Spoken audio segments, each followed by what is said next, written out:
Alrighty guys, hello. Welcome back to TCG's TCG Podcast. Today, we're here with Garret, Blake, Eric, and I'm your host, Cole. Eric's over there having a Bush seizure did or something. 9/11. What? What's that? I said Bush did 9/11. get off me! Bruh. I pulled a Jew right there. I know, yeah. I'm sorry, wait, was Drew here? I didn't realize. Surprise nerds. Oh no, special guest! Oh my Special god! surprise no guest way. star. Deegan's here. Guest Surprise star? guest What do you star mean for like star? 10 seconds. Oh. Yeah. You guys, I'm not really back. I think I you don't would- exist. I think you would have liked our topic for today. You can What listen is to it later. We're talking. So what I'm gonna do is for 10 minutes, we're gonna throw back and forth cards from the show that need printing. Yes. It's gonna be a good one. The entire Cook Pal archetype. Bye, guys. Bye guys. I just watched that episode of Arc 5 yesterday. The fucking Cook Pals. Alright, podcast over. That's good. We're done here. We're done. That's an episode. That's a wrap, people. Next week. Next week on. That was hilarious. So I think, okay, so I just want to throw this out there. My favorite spell card from the entire anime that was never printed was Bounce Spell. Yeah, bounce one. So Bounce Spell is a quick play spell card. Essentially what you do is you target one card your opponent controls, replay it on your side of the field. What the hell? So let me give you guys the context in which this card was used. So Yami is dueling Yugi, right? Mm-hmm. And Yugi uses Swords Revealing Light. Yami raises up Bounce Spell, and then Bounce Spell takes swords and moves it onto his side of the field. Ooh. So essentially what Bounce Spell does is it bounces the spell onto your opponent, you know? Yeah. Well, I like that idea, but there would have to be some kind of nerf on it. Otherwise, Konami would go ban. Discard one card and then take control of one of your opponent's cards. That works. Yeah. I think that works. I think that's certain, or maybe it's like you cannot use that zone for blah blah blah for the rest of the duel, something like that. Like that might be interesting. Yeah. Or until that card is destroyed or something like that. There was another card. I think it's called Summoning Clock. So for Summoning Clock it's a continuous trap card.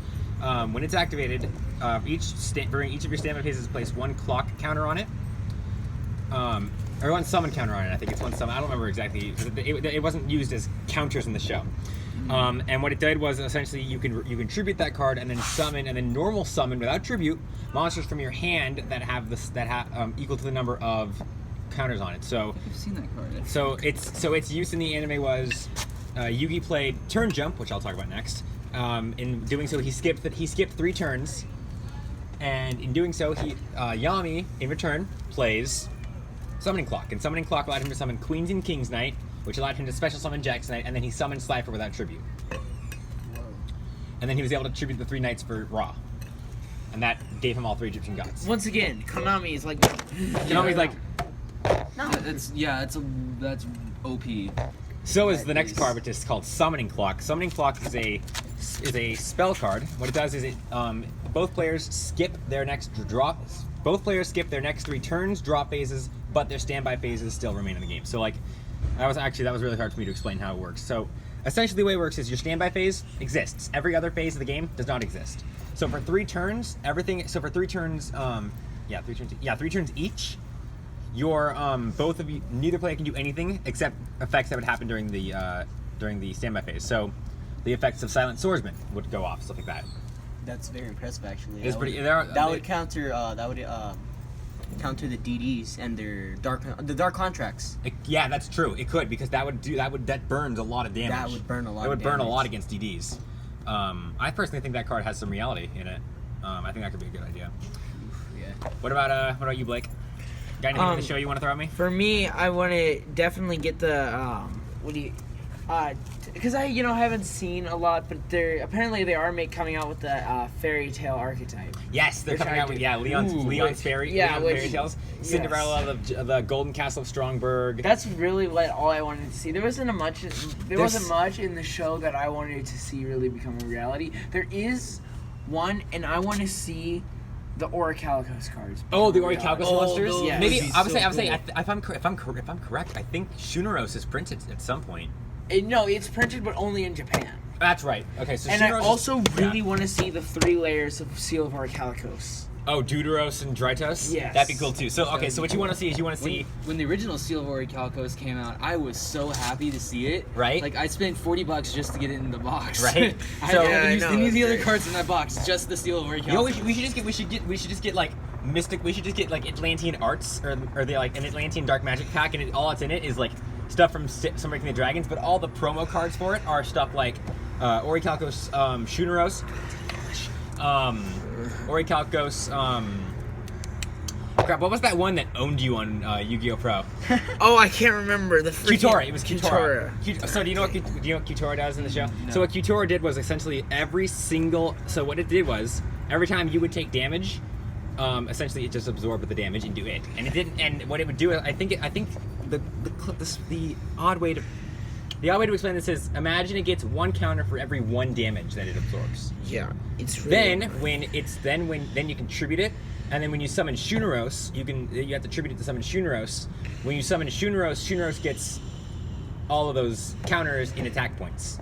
So if you attack so with like, basically so if you it attack into screws Kitora, you like, over if you attack so into bad. If you attack into Kitora with 3 blue eyes, and it drains all 9,000 of those points. When you summon Shuneros will have 9,000 points. Yeah, I get that. Then there's Orichalcos Gygus, which is pay 500 life points, special summon. Once per turn during the end phase, you can special summon this card back to the field if it was destroyed this turn by battle, and then it gains 500 attack points. Yeah. Pretty crazy. It's like Legendary Fiend plus Revival Jam. It's very, very broken. It's really annoying. Then there was the what was the Mirror Knight? The Mirror Knight calling. That Mirror Knight. I'd like to see a lot from the final duels of seasons because a lot of those cards A lot of those don't get printed. Yeah. Let's get like Ragnarok and stuff like that. Alright, I just thought of one. You thought Ew, one? gross, Let's go. Ragnarok. I can't remember the name of it. You'll probably hate me for it. But the Egyptian god fusion. Oh, Herakti. There you go. So Herakti, Yes. Herakti was a prize card, I think, in Japan. So her effect is essentially she cannot be normal. Her? Assuming it's gender. No, it's a chick because it's shown in the anime. Really? Yeah, she's Oh a my character. God. She's in the anime for like a minute. At the very end of season 5, not the very end, but the very end of all the Egypt stuff in season 5. Yeah. She's like, now that you have known your true name, Pharaoh, there is only one last task for you to do, and then she sends them all back to the real world. Damn, that's one strong ass chick. But the way she works is, you'll think she's strong when you hear her effect. And this will go great for me. I really want this to be printed because I play an Egyptian god deck now. The way her effect works is, you have to she cannot be normal summoned, and the only way she can be special summoned, her summoning conditions cannot be ignored. The only way she can be special summoned is by attributing one of each Egyptian god card you control. Mm-hmm. Which is kind of hard on its own. It's a lot of attributing. Yeah, and what about the fusion that Yugi pulled at the end of Battle City? That's the one where he fused all 3 Egyptian gods together. Are we talking about the same card? That I don't know. No, he the didn't Egyptian have god those. cards were never fused together once. You're You're probably thinking of when Merrick made the Egyptian god slime when he merged Meta Reflect slime with Revival Jam and it made that giant obelisk. Oh, You might be thinking. Yeah, Of that. maybe because I'm like I don't that never know. happened. oh, I'm just. I'll say I think I'd certainly remember if there was like an Egyptian god fusion. It'd be like Yeah. Armatile, the Chaos God, or some shit. Yeah. Like Beautiful. That card's beautiful, by the way. that. Yeah, don't worry. I'll go.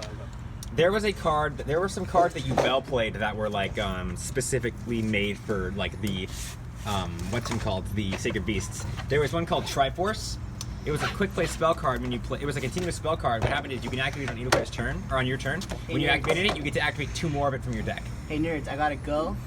So I don't know if you guys want to take these. Nah, we'll just figure something else out. We got you. Sure. You Yeah, don't we're good. You don't need anything. Yeah, we're good. All right, cool. Wow. And then there was a Delta Force, and Delta Force was the same thing but for trap cards. See you later, nerds. Okay. So it was pretty much here's your 3 summons here's your 3 tributes for Haman, here's your 3 tributes for Uriah. That's pretty much all it was.